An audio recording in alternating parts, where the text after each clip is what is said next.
बहुत लंबा परिवार, अगर लोग काम न कर रहे हों, लेटे रहते हों, बैठे रहते हों, इधर उधर घूमते हों, कहना न मानते हों, तो सबको जल्दी अलग अलग करो, नहीं तो गरीबी आ जाएगी। बहुत लंबी मालगाड़ी खींचने वाले इंजन का दम निकल जाता, कच्चा धुआं उगलता, तो उसमें 2-4 इंजन और जोड़ो, टुकड़ा कर दो उसका, हटाओ बवाल। ये भी अहंकार मत पालो कि हमारा बहुत लंबा परिवार है, हम 90 लोग साथ में रहते हैं, रोज मारकूट करते, इससे क्या फायदा। प्रेम से अगर रहते हैं तो ठीक है, शांति से रहते हैं तो ठीक है, कहना मानते हैं तो ठीक है, अनुशासन में रहते हैं तो ठीक, काम करते हैं तो ठीक। उड़ाऊपन है, खाऊपन है, बदमाशी करते हैं, खूब सोए रहते हैं, अंधाधुंध मचाते हैं, हटाओ इन दुष्टों को, सबको अलग करो, नहीं चिल्ला चोट तुमको नोच डालेंगे खाम खा के, बुढ़ापे में तुम बर्बाद हो जाओगे। बुढ़ऊ बाबा इनकी नौटंकी में क्यों फंसे हो, छोड़ो इनको, अलग करो सब। बिल्कुल सत्य बताए देता हूं, क्योंकि मैंने बहुत घरों में देखा है, बचपन से यही देख रहा हूं। जिस दिन गन्ना बोया जाता था तो बहुत सी औरतें अपने बच्चे को मामा के घर भेज देती थी, ताकि हमारे लड़के को गन्ना बोने में मेहनत न पड़े। गन्ना बोने वाले कम हो गए। बहुत सी औरतें ऐसा कहती थी, अरे उनके एक लड़का काम करता, हमारे 4 लड़का काहे काम करें, हमारा ये कोई काम करी, 3 पहुड़ी रही, 3 एक आदत बिगाड़ दी, ये कोई काम करता। अब ये 3 इतने मक्कार तैयार है, आलसी, लड़ाई झगड़ा। अब ये नहीं सोचती 3 ही खाते हैं कि नहीं खाते, ये तीनों जूता पहिरत, चप्पल पहिनत, खाते हैं, रजाई वाड़त हैं, पलंग तोड़त हैं, और तीनों कमर में रहते हैं, नालायक खूब स्नान करते हैं, टोटी तोड़त हैं, और काम एक करिए खई है 3-4। क्यों नहीं काम करेंगे, करना पड़ेगा, चलो उठो निकलो यहां से। तो ऐसे धूर्त लोग हैं, काम नहीं करना चाहिए। कितने साधु समाज में, किसी आश्रम में मैंने देखा, वहां 150 साधु, और झाड़ू ही नहीं लग रहा, कोई तबला बजावत कमर में, धुनुक धुनुक आए। मैं तो बहुत पहनी नजर से निकला, देखा सब तबला बज रहा है, कोई अपन हारमोनियम बजावत है, और कोई स्वावत है, 10 बजे स्वावत है, और कोई बैठ रोवत है, और कोई अपन बैग खोले पता नहीं का सामान ही सेटा करते, रोज सेट करते, एक बैग का सामान जिंदगी भर सेट करते, सेट होते नहीं। बिना बुद्धि का साधु फालतू टाइम पास करता है। कोई साधु तो इतना गोइतहिल है, दिन भर न रजाई उठाई, न मच्छरदानी उठाई, भैंसिन त न वहम पर रहा। अरे उठावत धरत कहने वहां बिच्छू घुस जाए, दिन में रेंग के यहाँ, और रात में हम टांगे डरी हो, बिच्छू डंक मार दी, तो झारी कलक धरो। साधुवन में यहाँ भी बहुत दुष्ट भरा हुआ है। हम तो बिल्कुल सफाया कर दिए थे, दुष्ट रखित नहीं। हाँ चलो अपने घर ही जाओ, या तो जहां जाओ तहां जाओ, कोई भगत मूर्ख हो तुमका खावा भी भात ओढ़िया भरे, हम न रखें।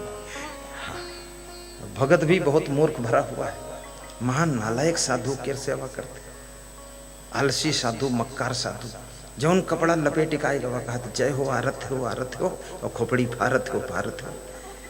क्या दिमाग खराब करते हो। अरे गुणों का सम्मान होना चाहिए। ये कपड़ों का सम्मान जब करना शुरू कर दोगे तो हर आदमी कपड़ों की आड़ में लफड़ा करता रहेगा और सम्मान लूटता रहेगा। गुणवान का सम्मान होना चाहिए, वैराग्यवान का सम्मान होना चाहिए, ब्रह्मचर्य त्याग तब का सम्मान होना चाहिए, नालायकों का कभी सम्मान होना ही नहीं चाहिए। एक भी बिगड़ा आदमी समाज में टिक नहीं सकता है। अगर नालायक का सम्मान ना करें आप, नालायकी करना छोड़ना पड़ेगा उसको। जहां ऊट पटांग आदमी का तुम सम्मान करते हो तो अच्छा आदमी बनेगा कौन। सब ऊट पटांग बनते चले जाएंगे, फिर क्या हुआ, भूसी का रेट और धान का रेट बराबर हो गया तो धान कौन बने, सब भूसी हो जाएगा। इसलिए हमेशा अंतर कर देना चाहिए, भेदभाव कर देना चाहिए। एक साधु गंगा के किनारे बैठा था, कोई सेठ गंगा में स्नान करके निकला, घर गया, नौकर से कहा कि जाओ हलवा पूड़ी खीर और सब्जी उस साधु को दे दो। पहुंचा दिया, वो साधु खाने लगा तो दूसरा एक मक्कार आदमी खड़ा था, घर के दुखों का मारा हुआ। वो सोचा अरे साधु बनने में फायदा है, गंगा किनारे बैठो तब भी हलवा पूड़ी खीर मिलता है। वो भी दूसरे दिन कपड़ा लपेटी बैठ गया वहीं पर। सेठ जब आया, गंगा नहाया, देखा 1 से 2 हो गए साधु। सेठ घर गया, नौकर से कहा कि जो पुराना साधु उसको आज भी खीर पूड़ी हलवा सब्जी पहुंचाना, जो नया बैठा है उसको खिचड़ी पहुंचा देना। खिचड़ी पहुंच गई, अपना अपना डिब्बा खोला, उसमें खिचड़ी निकली। तो बोला अरे खिचड़ी तो घर में भी खाते थे, यहाँ भी खिचड़ी मिली, मिलेगी ही, तेरा भाग्य है, तू जहां जाएगा वहां वही मिलेगा। साधु बन चाहे उपाधु बन, चाहे गिरिष्ठ बन चाहे फिरष्ट बन, लेकिन तेरे को वही मिलेगा जो किस्मत में तूने लिखा है। जो कुछ लिखा ललाट में सो होवे परिणाम, चाहे परे घर रंग के चाहे महीपत धाम। तो उसने नौकर से कहा अरे खिचड़ी लाए हो, तुम हमारे लिए भेदभाव करते हो, ये भी साधु हम भी साधु। तो नौकर बोला बात मत करो, मैं बता देता हूं जाकर सेठ को। सेठ से बताया, सेठ ने कहा तीसरे दिन ले, आज जो है सेवई ले जाओ और दही बड़ा और जलेबी और पूड़ी सब्जी वो पहले वाले साधु को देना, और इस साधु के लिए आज कुछ भी नहीं। बोल देना 1 दिन का भाग्य था बस खिचड़ी का, वो भी खत्म हो चुका।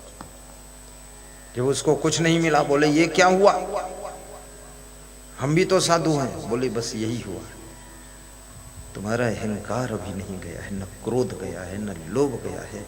खीर खाने के लिए साधु बने हो, खिचड़ी खाने में क्रोध क्यों आया? कोई तुम्हारा नौकर हूं मैं तो तेरे लिए कमा कमा कर खीर खिलाऊं, कमंडल पर पिलाऊं बाल्टी भर? चोर कहीं का। गुजरात में कितने साधु सब आश्रम छोटे मोटे बना बना कर बैठ गए। अमित शाह वहां गृह मंत्री था, उसने सबकी जन्म कुंडली निकाला, जांच किया कौन कहां से पैदा हुआ, कहां से आया। उसमें आधे से ज्यादा गुंडे निकले बिहार तरफ के। सबको पकड़ पकड़ के पिटाई किया, जेल में डाला, आश्रम सब सील कर दिया। बेईमानों, साधु बनते हो, जटा सिर में जटा, काम लटा, कपड़ा फटा, ये क्या काम करते हो? इसलिए मैं कहता हूं 4 पैर का हर जानवर गाय नहीं होता है, गधी भी होती है। पहचानना लक्षण। और साधु के भेष में हर व्यक्ति साधु नहीं होता है, ब्रह्मचारी के भेष में भी छिपा बेभिचारी होता है, उससे भी बचो। साधुओं का भी पूरा फैसला फाइनल कर दिया। गृहस्थाश्रम में भक्त भी बनो, अच्छे बनो। भक्ति के आड़ में भोग भोगने की लालसा मत रखो। भक्ति को प्रदूषित मत करो। भक्ति करो तो याद रखना कोई व्यसन नहीं होना चाहिए। भक्ति करो, मंदिर के पुजारी बनो, पान तंबाकू खाना छोड़ दीजिए। भगवान के ऊपर फूल चढ़ाते हो, वहां थूक भरे हो पान तंबाकू, शर्म नहीं आती? और भक्ति करो तो भक्ति में भी गृहस्थ आश्रम में एक पत्नी व्रत का पालन करो, एक पति व्रत का पालन करो। चंचलता छोड़ो, नियम से रहो। देखो कितना सुख मिलेगा, इतना सुख मिलेगा जितना तुम भोग भी नहीं पाओ। सुख का सागर लहराएगा। सुख कोई किसी को देता नहीं।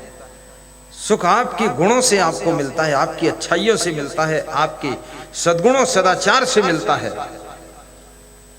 सुख किसी दुकान में नहीं बनाया जाता जलेबी जैसे, सुख किसी फैक्ट्री में नहीं बनाया जाता है, और सुख किसी की मुट्ठी में नहीं जो तुमको दे दे।